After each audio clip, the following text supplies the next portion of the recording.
Welcome to my channel. This video is really designed for somebody who has questions on the Europass planner, or maybe you're planning to go to Europe and you've purchased the Europass to take trains between all the different EU countries. You'll see that my channel usually has mostly cooking videos, which I make for my son who's going off to college. But a few months ago, I did make this video here that was on how to just basically navigate this rail planner app. And I got a lot of comments with people who's got questions just like me, trying to figure out how to make it work, and how to use it, and how's it going to be when I actually show up. And now that I finished my trip to Europe for 15 days, I thought I'd share some of my experiences with you, and hopefully it will help you a little bit. So first of all, I'm going to pull up my rail planner app, which is designed for those of you who purchased the Eurail pass or the Eurail pass. And this is the app that actually holds some of your tickets, and that you actually show the train conductor when he checks for your tickets. And while I go through this app, it'll kind of show you the trips that we took this time. I bought a 4-day pass that was, as you can see right here, 4-day pass that I can use for within a month. And I'll pull up my daughter's right here. It'll say that it's a flexi pass, 4 days within 1 month. And then if you look at the pass type, it's a second class youth. Second class tickets are a lot cheaper than first class. Validity period starts on the first day that I actually use the pass, meaning the first train trip that I take. And there was 4 days that I could use, and I used up all 4 days. And you'll see that a show ticket that's highlighted. When the conductor asks you for that day, you can click on that and a QR code will show up, and that's your show ticket. That's your ticket for them to verify, assuming you did not have to pay for seat reservations. That's a whole different problem on its own. But now I'm going to click up here in the middle that says go to my trip, and here's the trip that we actually took.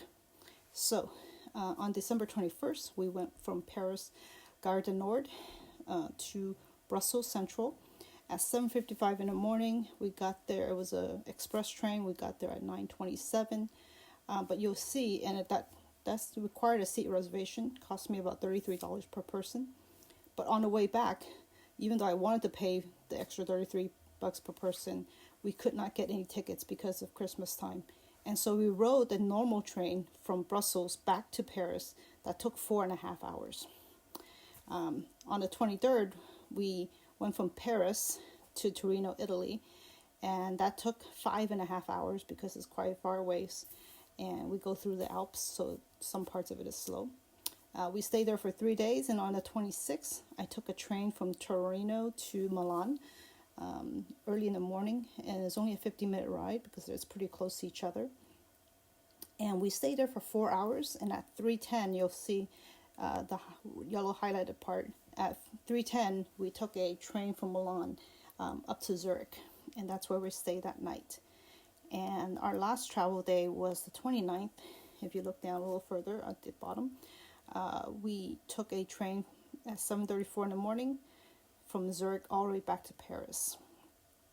And then from Paris, we took a bus back into London to fly out. So that was the gist of our trip. We flew into London, took a bus over to Paris, and then the rest of what you saw here. Originally, I was going to take the Eurostar train from London to Paris, but that didn't work out because of the seat reservation issue, as you can see at the top. If you click on more, the more section down here, and under that, there's a selection called seat reservations. This site is beginning to change even as we speak, because 3 months ago when I first started working with this whole section wasn't even here. So if you click seat reservations and then select, type in Great Britain, here's what's happening.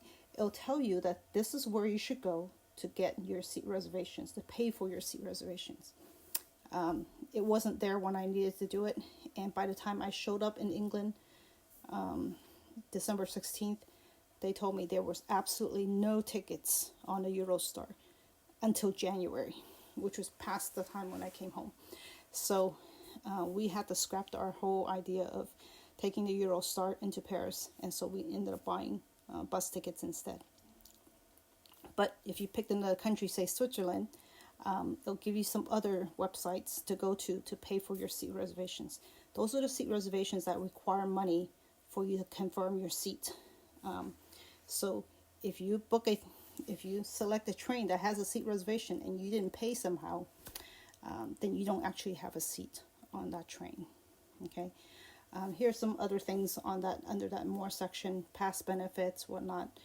I didn't even look into this because there was just so much trouble with the seat reservations that I couldn't trust any of this information on the site. Okay, so this is what a brief overview of our trip, as well as what we had to deal with. Now there's more information about, when you're in Great Britain, why the pass works on some trains and why it doesn't work on other trains, and it's not very clear whatsoever, and even if they explain it, it's in acronyms that we don't quite understand. So it was a very, very frustrating experience, to say the least. So 3 bad things happened on our trip that we had to overcome. So the first thing was the Eurostar. We could not make seat reservations. I could not call anybody. There was nobody answering the phone. I went on the Eurail site to try to book a seat reservation. It just tells me that they were all booked out. But then it would say, oh, well, if you show up in the train station, there might be some. Well, by the time I showed up at the train station, they were telling us that it was so full that there were no tickets available for anybody until middle January. So we had to scrap that idea and pay for really inflated bus tickets to get into Paris. But that was our first problem. So that was we overcome that by spending money. I mean, basically buying bus tickets when we didn't need to. And unfortunately, those bus tickets were also inflated because they knew that the Eurostar was so booked. So second problem was, as we got into Paris, and we'll get past this page pretty soon, and after this it will be a lot of videos that we've taken in Europe. That's just a compilation as I tell you about our story. Here's our bus ride going into Paris. This is our bus driver getting into the English Channel, Euro Tunnel, I guess that's what it's called. The bus drives into this train capsule, and then it shoots us through into underneath the English Channel. Anyway, once we got into Paris, I was kind of mad that we had lost a day of our train pass when I was going to use one day to go from London to Paris. And now that I have an extra day, I didn't know what to do with it. So I came up with the idea, okay, let's go to Brussels, because it was only an hour and a half by train, fast train, from Paris to Brussels. And I said, let's, go visit Brussels for a day trip. So we started looking into that, and I was able to get onto the Eurail website and pay for a seat reservation there. And I did all this while I was on the bus. Unfortunately, it accepted my money. It said it's being processed, but I never got a email back saying, here's your seats or a QR code. So when we showed up that morning, we took, I think it's a 7:00 train to Brussels. When we showed up at the train station, we tried to ask, do we have seats, since I never got an email. The French, I'll tell you that for sure, the French, even if they can understand your English, they are not prone to help you. They don't really care, sorry to say. But what happened was, because we made that seat reservation so close to the day we were leaving, they actually didn't send me an email, but it was logged onto, it was our names were under the list for the train conductor. So after a lot of wrangling and nervousness, they told us just go to the train and then go talk to the train conductor. So we go to the train, walk all the way down to the end, find the train conductor, gave him our name, gave him our passport, and he has some kind of list that he looked under and verified, yeah, here is your name, you actually paid, and these are your actual seats. And and finally then we knew where to sit on this train. So we took a train to Brussels, enjoyed our day. Brussels is really cool. But when we came back, there was absolutely no seats available anymore on the express train. So we rode their local trains back, which took 3 trains over 4.5 hours. But which was fine because we had walked a long time that day, and it was nice to just relax on a train. Third problem. So that was the second problem we encountered. It was our first real train day, and it was quite quite nerve-wracking. But after we sat down and realized, okay, the train's moving, we're on it. We felt like, okay, we kind of got the hang of this. So 3 days later was our scheduled train from Paris to Torino. It was a 6:39 train in the morning. We didn't hear anything, whether by text or email, that anything was wrong. So we showed up at 6 o'clock at Paris de Lyon, Gare de Lyon station, and looked on the screen looking for our train platform assignment, and realized that it was actually canceled. So of course all stress comes back again. We run over to the train station office, which didn't open until 7. So we stood there for half an hour waiting for the train station to open, or train office to open. I go in there trying to figure out what's going on. Again, I speak English. I ask them, do you speak any English? Can you help me? They would all say, no, we don't speak any English. I can't help you. They directed us to a computer that booked us on a train that was the next day at noon. But then we had already checked out of our Airbnb, of course, right? So then it was very, very frustrating. We sat outside the office trying to figure out what to do for the rest of the day, where to stay the night. And I ended up going back to this office 4 or 5 times, trying to just ask different questions, ask about different possibilities. And on about the 5th time I walked in, finally one lady says to me, I asked the same lady, one lady, do you speak English? Can you help me? And I am asking this in French. Finally this lady says yes, and as I'm explaining it to her, and a man intercepts me, and he also spoke English, and starts to tell me that, well, the train gets canceled and we sent out notices. And I said, I did not receive a text. I did not receive an email. And he said, well, you probably didn't put your email address or contact information on a Eurail website when you registered, which could have been a possibility. I don't know. But anyway, so he says, well, but just go tomorrow. And I said, I have already checked out of my hotel. I have 4 people. We have nowhere to stay. And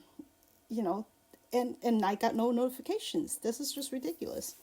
And finally, apparently, maybe I was making enough of a fuss. And it turned out that this gentleman was the train office manager.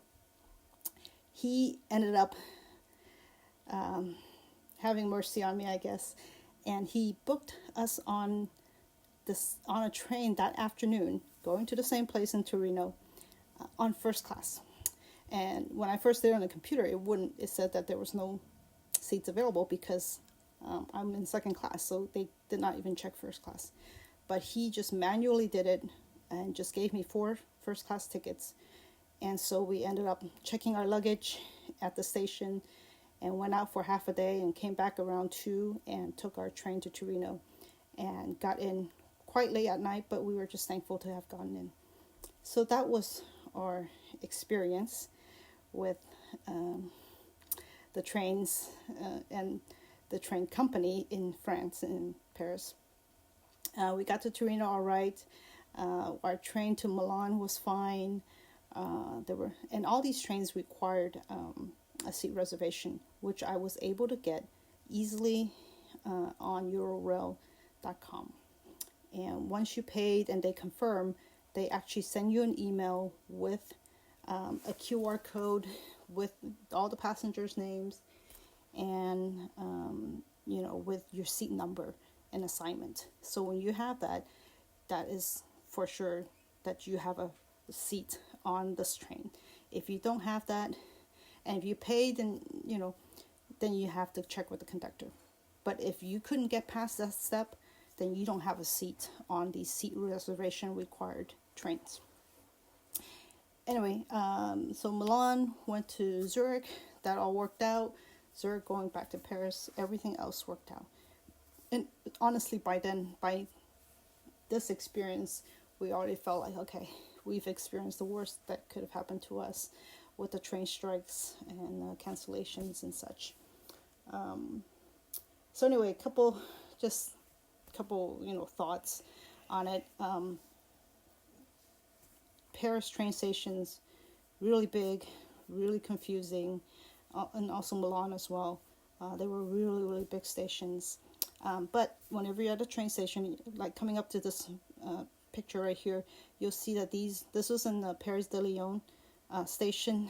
These are the actual computers that they use to change tickets or cancel things or book something else that you wanted. And they are in English. You can select English, but just the way they ask questions doesn't always make a whole lot of sense. So good luck going in and then saying, in your nice bonjour, est-ce que vous parlez anglais, or est-ce que vous parlez anglais, asking, do you speak English, can you help me? Good luck with that, because most of them still, even though they understood your English, they don't really want to help unless you spoke French. But the thing I noticed is that in Italy, people were so much nicer at the train offices. Most of them spoke English if you asked them to. Switzerland, also the same, very, very nice, very helpful, customer friendly. But for some reason in Paris, it was just terrible. In London, it was okay, obviously, because we could speak English, but it was just so crowded in London because of the Eurostar and they're going through a strike and Christmas. It was just chaos there. But anyway, here you see the station in Milan. We checked in, I'll tell you our experience. We checked in, we got there at 9:30 in the morning. Usually what we're looking for is the luggage storage office, and usually that's on the bottom, the lowest level of your train station. That was the case in Paris, also the case in Milan. And then you check in your luggage. In Paris, it was very cheap. It was $9.50 for a large locker that was able to store all four of our carry-ons for only €9.50 for the whole day, for 24 hours. But Milan was $6 per, or €6 per luggage for only 4 hours each. So, you don't have a choice. If you're stuck, trying to visit that town and you want to put down your luggage, that's what you have to do. Anyway, and then you also have to calculate the time, that you have to find the office to drop off the luggage and to pay for it. And sometimes there's a long line. And especially going back when you're, trying to catch a train, make sure you go early back to the station to have enough time to pick up your luggage in case there's a line. Right now you're seeing us going to from Milan to Zurich before the sun was completely has set. And this is Lugano and some of the other lake areas that it passes by. Very beautiful. Anyway, so that was our experience. If you're in Paris, if you can speak any French, that would be very helpful. But if not, make an extra trip to have time to ask questions, to verify things if you needed to. Paris Gare de Lyon station has 3 separate halls when you read about that, it sounds so scary, like, you know. But the 3 separate halls, honestly, are not too far apart from each other. And actually, the station altogether, all 3 halls together, isn't that bad. Milan was actually even bigger. So, yeah, I if you guys have questions, I'd be happy to answer them for you, just from our experience. Once you're on the train, you know, make sure to hold on to your tickets. Have your pass open, just in case. Here's a tip. When you have good internet for the day, in the beginning of the day, on your travel day, take a screenshot of all your QR codes that you can draw from your Europass app, in case when you're on the train and you're trying to show it to the conductor and your internet doesn't work or something like that. It just causes more problems and causes yourself some stress. If you have the seat reservation receipt that has the QR code, you should be all good with that, and just show them that part. We had conductors that didn't even ask us at all for our tickets, and then we had conductors that not only saw our QR code on the seat reservation, but checked our passports and checked our names and everything. Just an overkill. So just be ready for anything. So this is the end of the video. Welcome for you guys to ask questions. This is actually our last day in Paris. We were taking a short local train down to Versailles, and this is the outskirts of Paris in the suburbs. Anyway, we had a wonderful time. We still would do the train experience, but going your first time is quite hard, and if you're taking young kids with you, it's quite hard too. So I had 2 teenagers. They were helpful, especially with luggage and just looking out for signs and things like that. But if you're alone, watching out for your family and taking care of little kids, make sure you show up early to the train station, and give yourself plenty of time to and expect things to not always go right. Okay. All right. Happy travels, everyone.